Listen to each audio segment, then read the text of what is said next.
The topic is Dr. Martin Luther King at the 21st century, and the guest is Dr. LBaldwin from Vanderbilt University and one of the preeminent Martin Luther King scholars of our period. And of course, Dr. Baldwin, let's continue our conversation dealing with Martin Luther King. I think you were talking about King's attitude toward poverty. And yes. And if I had to add something to that, I would say that King consistently called for a redistribution of wealth, for a kind of restructuring of the capitalistic system so that the have-nots can grow in terms of material goods, and I think that's still important today. I think we need to look at the wealthy, we need to look at the people who are very poor, and we need to ask ourselves, why should some people be very, very rich and others be very, very poor? And I think we have to look at capitalism in a very critical way, is what Dr. King was about. Now, regarding the issue of creating a culture of life and a culture of peace, the issue of war, Dr. King always told us that you can't create that kind of culture with the military or with violence. And it seems to me that too many in our society today are talking about a culture of peace and a culture of life, but they are very open to the use of military means. And another thing about this, let me push it further and say that when Dr. King was talking about this culture, he was not simply talking about the United States. He was talking about a global, on a global level, creating a culture of life and peace from which all people of the world can benefit. Very good. And he had that in mind. Very good. You know, and of course, Dr. King had quite a number of things to say about many things, but now you also mentioned scholarship, and let me sort of raise this question in terms of the scholarship. Has much changed in reference to certain aspects of Dr. King, the assassination, for example, and some of the other things that are traditional in terms of our thought patterns in reference to Dr. King? That's an excellent question. There are several schools of thought. I mean, I should say, you have those who deal with Dr. King's assassination, who are now subscribing to what is called a conspiracy theory. And that's pretty much accepted now in scholarly circles, that his death resulted from a conspiracy that involved many forces in our society. So James Earl Ray didn't just go out and shoot him by himself. Exactly. I mean, that single assassin theory is pretty much rejected now by most scholars. But the scholarship, I find most impressive the fact that the scholarship now is beginning to deal with Dr. King as a thinker, as an intellectual. Up until the 1980s, most of the scholarship treated him as an activist, as one who led demonstrations in the street, as one who employed nonviolent tactics such as boycotts and street demonstrations and civil disobedience, etc. But in the last 2 decades, scholars have become more interested in Dr. King as an intellectual. What kind of ideals did he set forth? Ideals that might be useful for us today as we try to address problems of race, problems of economics, problems of violence and human destruction. So the scholarship is moving in that direction. I think scholars are also beginning to see Dr. King as a world figure. Good.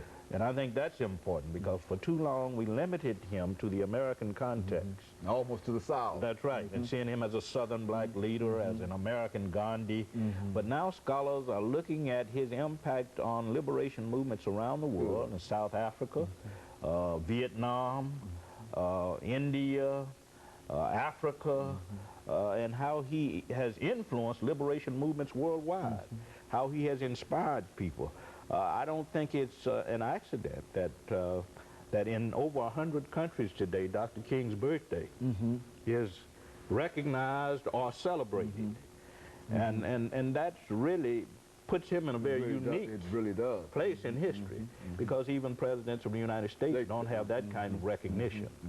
And so Dr. King, I think, is being appreciated finally for what he tried to give us a half-century ago, for what he tried to achieve in terms of not just a national beloved community, but an international beloved community.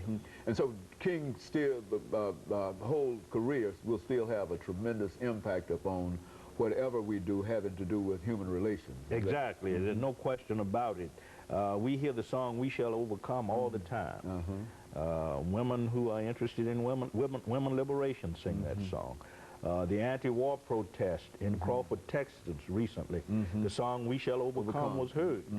So I think it says something about Dr. King's legacy and how that legacy continues to live in movements for justice, in peace movements, in movements against poverty. Also, Dr. King, I think we have to keep this in mind, was very much concerned about health care issues. Very good. Because he moved from this idea of this dignity and worth, the sacredness of all life. All life is sacred. So he was concerned about health care, and that's a major problem in the 21st century. Millions of people don't have health care. And Dr. King was very much concerned about that. He was concerned about the handicapped. He was concerned about children's rights. All of these issues that we consider. Dr. King and young people, I mean, children, young people, I mean, what's with that? Unfortunately, scholars have not addressed that yet, but I've been going through some of his papers at the King Center, and I've gone to Boston University a number of times, and the letters he wrote to children are very impressive, because he always challenged them not only to study, but to think ahead. To think in terms of what they wanted to become, to think in terms of the kinds of contributions they could make, not just to the uplift of themselves, but to the uplift of humanity.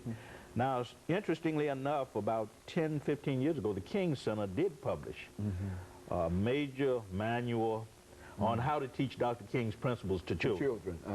But unfortunately, schools have not taken note of that particular document.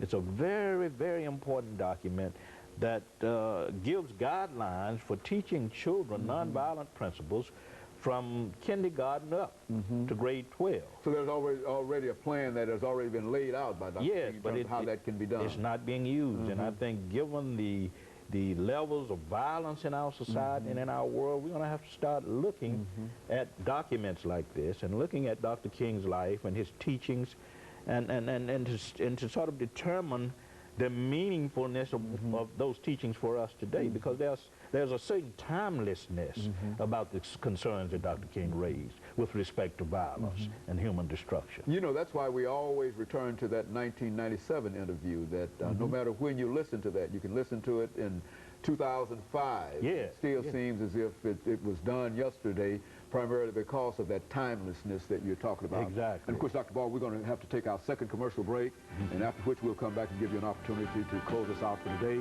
And we'll see our audience following this very, very short commercial break.